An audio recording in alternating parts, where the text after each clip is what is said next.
I call on the member for Hasluck.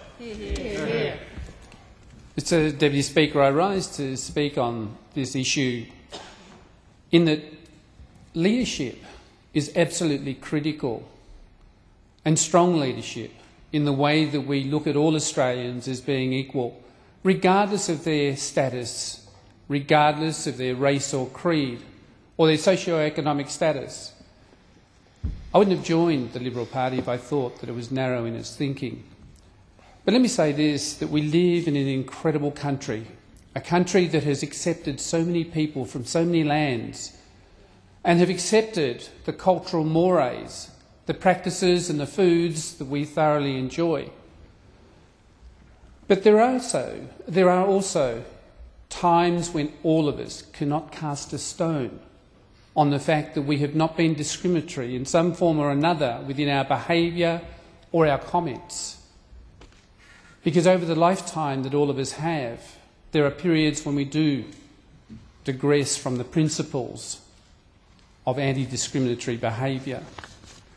I had the privilege of sitting for 10 years on the WA Equal Opportunity Tribunal, and I thought I would have seen a diverse range of cases presented over that time, because I sat on some landmark decisions, and the ones I saw continually were discrimination based on gender, discrimination based on pregnancy, discrimination of race based on Aboriginality. I didn't see any other. I didn't see religion as a factor in that. Maybe that speaks volumes for the way in which we sometimes narrow our comments. Because when I grew up in the 60s and 70s, the kids I hung out with were also people we called New Australians. And the games that we played, the times we shared, the music we shared, the stories we told, to me was part of Australian growth, part of Australian history, the direction that we were setting as a new country. And people came here for a range of reasons. It was to create new opportunities in a land where they saw fairness, where they hoped that they could establish strong family ties that would lead to a perpetuity of life within this country, and to contribute to the building of a nation that has become great over the years. It somewhat disappoints me that we are having discussions in this manner, because as leaders within this House, we should be, by the practice and by our doings and by the things that we put into place, be demonstrating that we embrace all people. I believe that democracy in this country enables any cultural grouping from anywhere around this world to be part of a society which gives generously.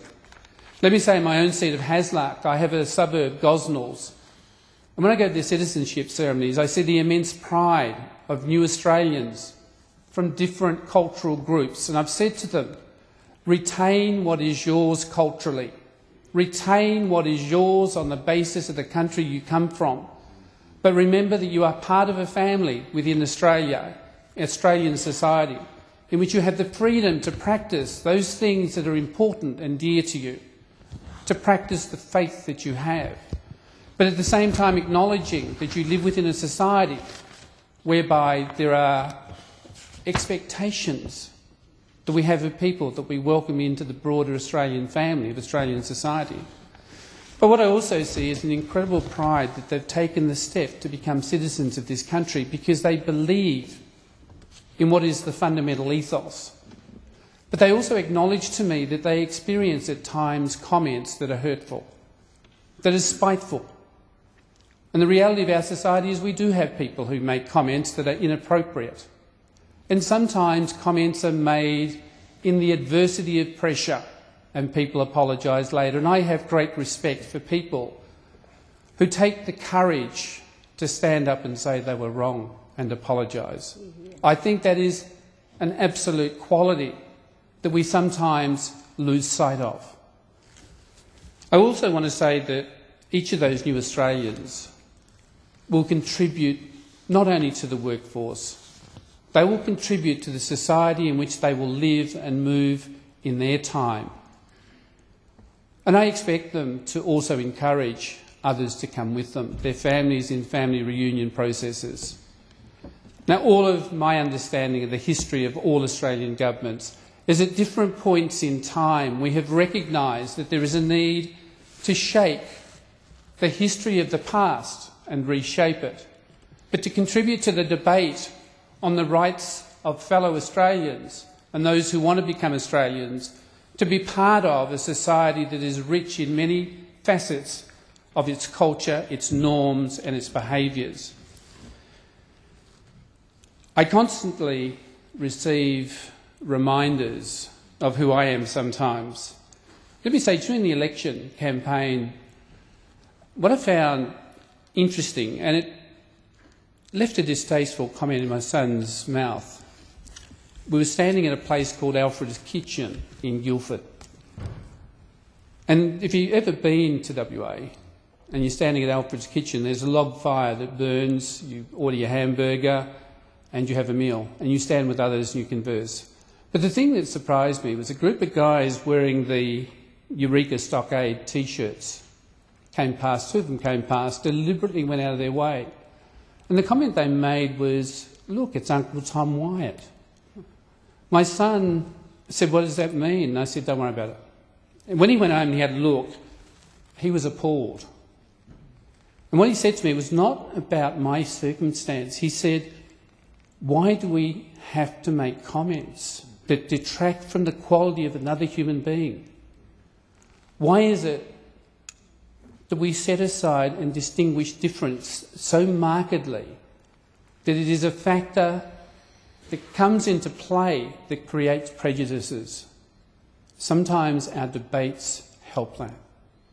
And certainly within leadership, and I know that in my dealings with Tony Abbott as the leader of this party, in no way has he ever indicated nor shown me a single bone that is discriminatory. We have differences of opinion. I think all of us enjoy the freedom of that within our democracy, and I think that's tremendous. I think the other thing that we need to distinguish is that one nation, and the term one nation applied to a particular party, to continue its use is diminishing the impact of what we are all trying to achieve in this House, because it reinforces a notion that somebody who had some very strong views that were divisive, but in a sense was her take on Australian society and life at the time. I think that we owe it to all of the constituents that all of us represent, that whole ethos of fairness, of inclusiveness, and the right of every Australian to every facet of what we offer within this society through this parliament is accorded them. And I think that we also need to acknowledge that there are mistakes made by individuals, because when you talk to them later, some people say, "I wish the hell I hadn't said that." That the foot in the mouth disease is a problem. And I would hope, Mr Deputy Speaker, that we don't talk about a multicultural society as such as the emphasis of what we're doing, but we talk about a society which encompasses all Australians, all people, regardless of our cultural heritage, because this is a country that has so much to offer the world in the model of citizenry that it displays and demonstrates regularly. And I think that we have an opportunity to do that. And where people transgress, then let's remind them. Let's remind them of what this House has done in the past in terms of discrimination, of words that are said that are unjust. And we don't need the political debates in the way that we sometimes do, but we should admonish those who do transgress. Because I do believe that we have come a long way since the days of the White Australia policy, and that every member in this House wants that to prevail, regardless of our political persuasions. And we will have our differences of opinions on issues, but let's not denigrate the legislations of this House, state and territories, which address the issues of a fair go and of being anti-discriminatory. Mr Deputy Speaker, we need to walk as one Australian society, welcoming of all people for the values and skills that they bring. because to me that is what we are about. Thank you.